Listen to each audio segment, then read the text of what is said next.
everyone. Welcome to Be the Change on Air. We have a very special show today. We're in the podcasting studio instead of the radio studio because today is varsity, which is very exciting.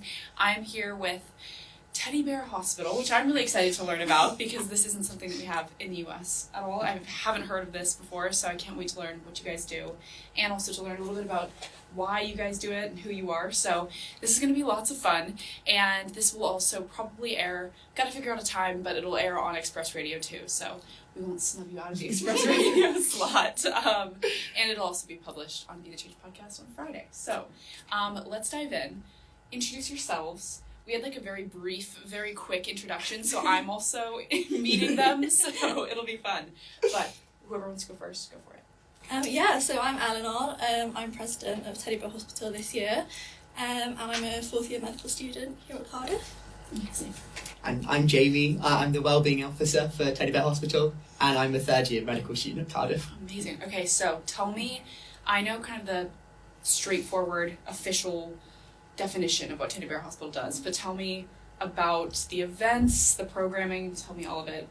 However you guys want to start, you can kind of tag team, but go for it. So essentially we're a paediatric volunteering society. So we go into schools, after school clubs like Brownie, Scouts, Cubs, that type of thing, and teach children from kind of as young as like 3-4, I think we've done nursery kind of level up to kind of top of primary school really, all about the body, healthcare, what it might look like to go visit the doctor or the nurse, what kind of things happen in hospitals, so things about like x-rays, different equipment you might see, first aid, CPR, that type of stuff. Yeah, that's so exciting. So I know it's also, part of it is also kind of making people feel more comfortable. Tell me about that part of it. I think that's really interesting. So of course the information side, is there anything else as far as kind of making people just not be so scared in this whole process? Yeah, so I think that was one of the main things is young children, often when they get into kind of the healthcare setting, it can be quite overwhelming for anyone, but especially young children who kind of especially might have any additional needs like learning disabilities or kind of neurodevelopmental or even physical disabilities really. It can be a very overwhelming situation, especially maybe if they're not verbal or kind of can't quite express themselves, but children of all ages really can find it stressful. So it's about just kind of like bridging that gap, I guess, between kind of their everyday life and kind of the healthcare setting, trying to make it less clinical and less daunting, so that if they do find themselves in hospital, whether it's for an accident or if they develop an illness and they're there for a long time, that it's kind of as pleasurable, maybe isn't the right word, but kind of just as nice as it can be, because being scared and being anxious doesn't help things. And so if they're relaxed and calm, then often they get better quicker. Yeah, I think that's partly why we're called Bear Hospital. So a big thing that we do is we get the children to bring in their own teddy bears, and in a lot of the activities we'll use the teddy bears as part of that. So it might be, we might have the teddy bear go to the doctors for the first time, so then they can see that the teddy bear doesn't get hurt and it'll be safe for them. So to try and make it, partly like we say, to reduce that fear, but also to make it a little bit more fun and engaging as well. That's so fun, that's so cool. So tell me about some of the events that you guys have held. Tell me about some of those experiences, if there's anything that really stuck with you. I know that I've had some people talk about, I had the boob team on, and I remember Millie, their president, was telling me about, a couple of the moments where she was like, this work is what, I love this, and she could really feel like she was making a difference. Does anything like that come to mind for you guys? Definitely. I think just generally going on the visit, seeing the children so excited, is definitely a really good thing. But recently we've started doing kind of like mental health sessions, or just incorporating like a couple of stations into each. And I remember fairly recently going on a visit to, I think it was a Scouts or a Cubs group, kind of boys about 8 to 12. And we do this ball game where we throw a ball around a circle, name an emotion, you have to act it out and kind of talk about when you might have felt like that, and then the group kind of helps you to kind of think about, well, what can we do if we see a friend looking like that kind of thing. And I remember the boys at the time, I think, were a little bit reluctant, didn't want to talk about their feelings, and it was all a bit, I think it was all like girls volunteering, they were kind of like, oh God, what are these people doing here? But gradually they did kind of start opening up, helping each other, and then we got lovely feedback from the scout leader saying that they were a bit quiet at times, but they were saying afterwards how it was actually really useful for them to have that opportunity to kind of discuss things like that, because it isn't really something they'd had the opportunity to do. So I think that was really lovely personally. I think one thing that always stands out to me is we do this thing where we kind of get them to, we have some toy stethoscopes, and some of them work better than others, but we get the kids to listen to their heart for the first time. And I think every single one of them, just as soon as they hear it, they just go, wow, this is incredible, this is amazing. And I think seeing the joy that actually teaching kids about their own kind of health and their own, getting them to be kind of the champions of their own health is so impactful. You know, they instantly come alive when you get them to actually engage with it and things, and seeing the joy that we can bring them is something really special. And a lot of them walk out of it a lot happier. And you definitely see throughout the sessions that they often go from quite shy, and then towards the end they're all shouting out the answer. It's really nice to watch. Why did you both choose to be involved in this society? Tell me about that process for you. I know that, of course, it's all volunteer and everything. You guys are doing this because you love it. So start with you and then we'll go over here. I think I remember when I first came to Cardiff, 5 years ago now, seeing it at the Freshers' Fair. And I remember they had like Big Ted, so he's kind of our mascot there. And I kind of had a bit of an interest in paediatrics before, but I hadn't really like done anything specific. Just kind of thought maybe it was something I'd like to do. I decided to go along to their kind of training session, and then just started going to visits really, and realised that I really liked it. It was something nice to do outside of lectures, to actually kind of put some of that stuff into practice, being able to do something kind of not academic based. And I think I just gradually like went on more visits, and then second year was COVID, so that was kind of a bit different. And then when we did some online visits as well, which was interesting, like 30 kids like over Zoom, so that was something that I probably wouldn't like to do again. I just gradually did it more, and then kind of came on the committee and seeing a bit of a different side to it now. But still I love going on visits. I think, especially now when things get a bit stressful, kind of in the later years, it's nice to just go on a visit, decompress a little bit, and just seeing the joy that the children have for it is quite kind of, it's really lovely. I'd imagine it would kind of remind you why you're doing some of this. I know I have a good friend in med school right now, and she gets so tired with everything, and maybe she does some volunteer things where she's like, okay, this is actually why I love, especially working with kids, you know, just like, it feels so rewarding when you do something like that, so that's so cool. What about for you? Well, actually, it was Eleanor who introduced me to the society first of all. Perfect. I think, since Eleanor, I'd always had a kind of interest in paediatrics. And I thought, you know, if you come to uni, it's a time when you can actually have the opportunity to volunteer, and you have the time, the free time, but also there are those societies which are so easy to join.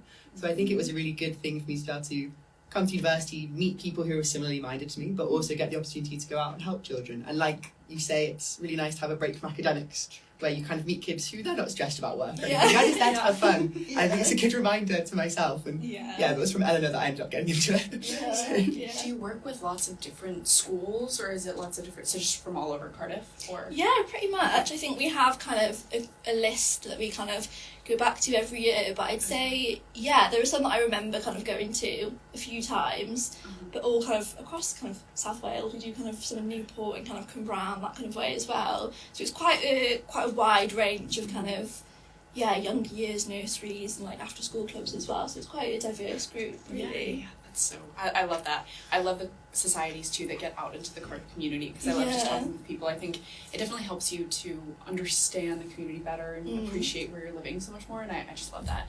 So do both of you want to do pediatrics? Is that something that have you kind of settled on that? Are you still thinking about it? Tell me about that.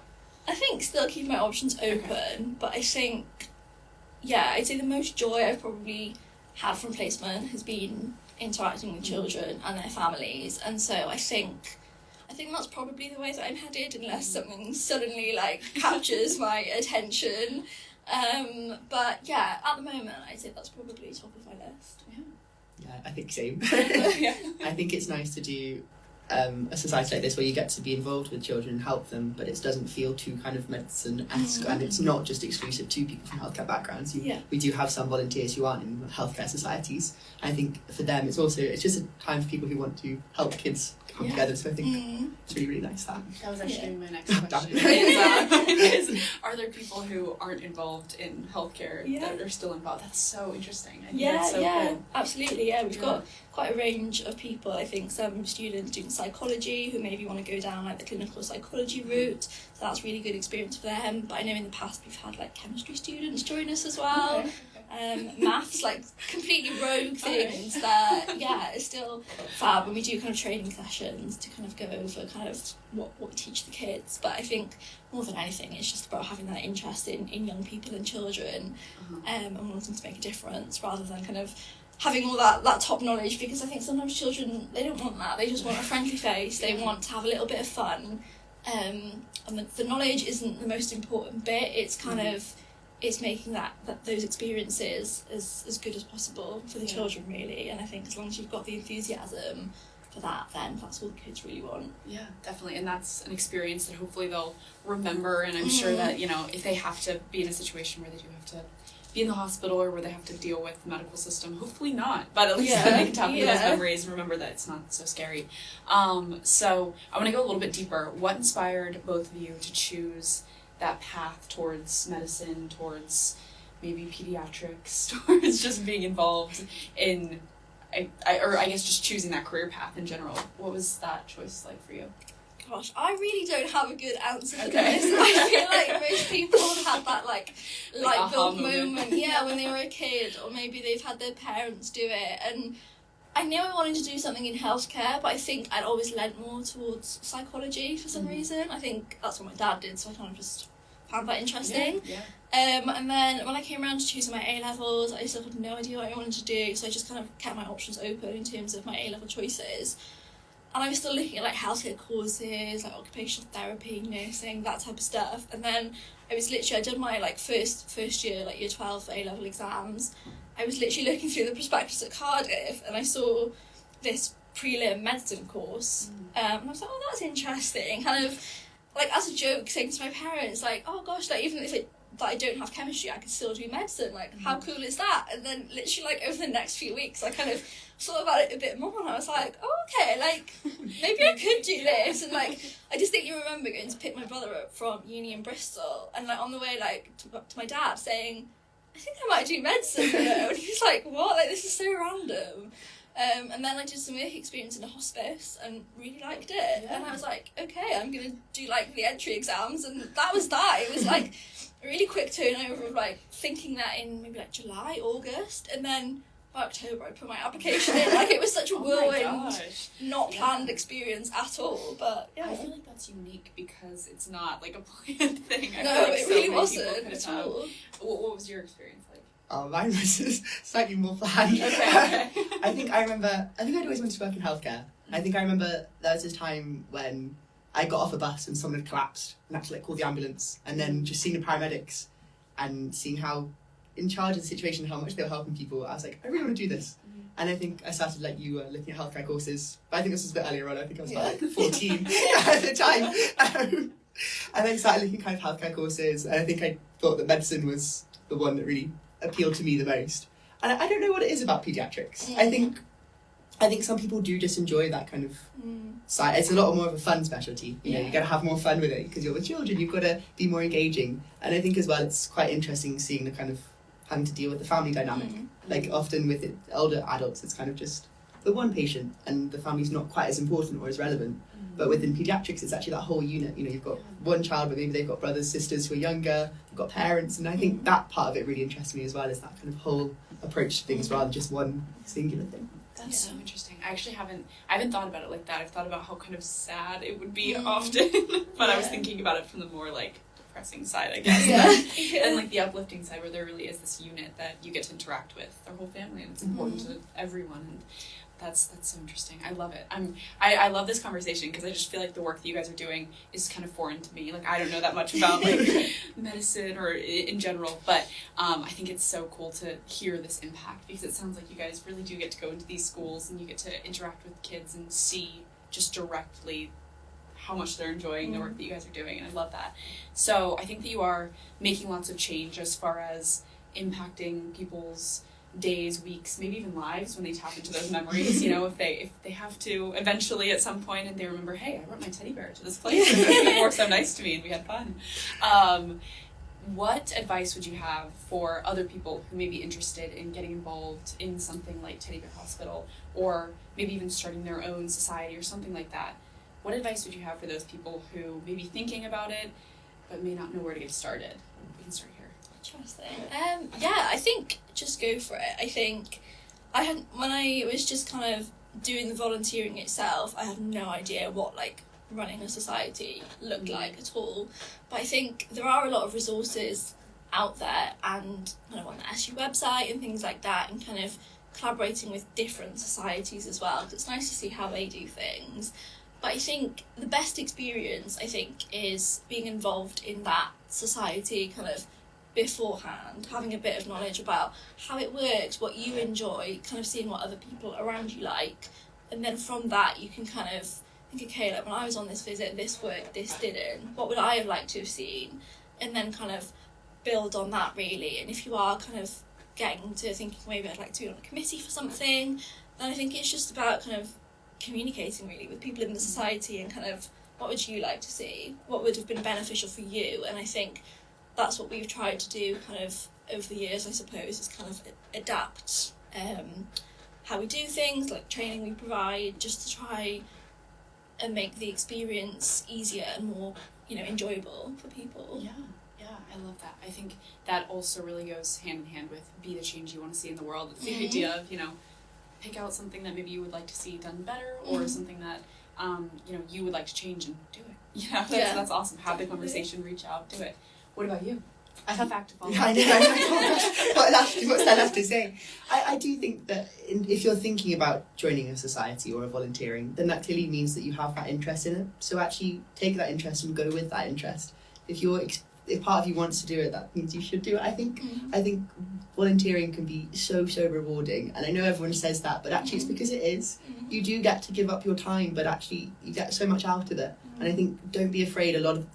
Pretty much all the volunteering societies are very friendly. So actually you will be able to make friends, you will be able to meet people, and it isn't just about volunteering, it's also about connecting with other people as well. So it can be a really good way to do both of those things at once. Yeah, and meet people that have similar interests. I think that's the biggest thing too. I've seen so many people come in, just like you guys, a pair that are involved in a volunteering society, and they tell me, oh, we weren't friends before, but now we're like best friends. We're co-presidents, It's like, okay. But that's awesome. I love that. So what are the best ways for people to get connected with Teddy Bear Hospital, to get involved? I know it's kind of late at this point, but maybe next year. What are the best ways? Yeah, so I think usually we're at the Freshers' Fair, and then you can come and say hello to us. We'll have Big Ted with us probably. And then just kind of sign up to one of our kind of teaching sessions. We'll do usually quite a few. We do usually one on Zoom and then 2 kind of in-person ones. Kind of give it a go, training sessions, tell you a little bit more about the society, give you an opportunity to kind of practice some of the stations with each other, and then from there you can get your membership, and then you're free to go on as many or as little visits as you want really, and kind of dip in and out of any social activities that we do, fundraising things that we do for Noah's Ark Children's Hospital as well. But yeah, the most important thing is that you come to our Give It a Goes at the start of the year, and we do usually run them kind of throughout the year as well if people are kind of late joining, or maybe didn't want to do something at the start and then suddenly found a little bit of interest and want to come along. But yeah, it's a really friendly society. So yeah, we absolutely love to have more people. Just get involved. Awesome. Yeah. Perfect. Oh my gosh, that's all I've got for you guys. This was so much fun. Like I said, I'll play it on Express Radio. I'm bummed that we can't be in there, but varsity. So it's awesome though. I think varsity's so fun too. We don't really have. Some schools have those things in the U.S., like giant rivalries like that, but when I was telling my friends about, the idea of varsity, they just loved it, so I think it's awesome. But everyone, tune in next week. We'll be back in the studio, and I have some exciting guests planned, but I'm going to keep it a secret, so thank you guys so much for coming in. Thank I you. so appreciate it. Bye, everybody.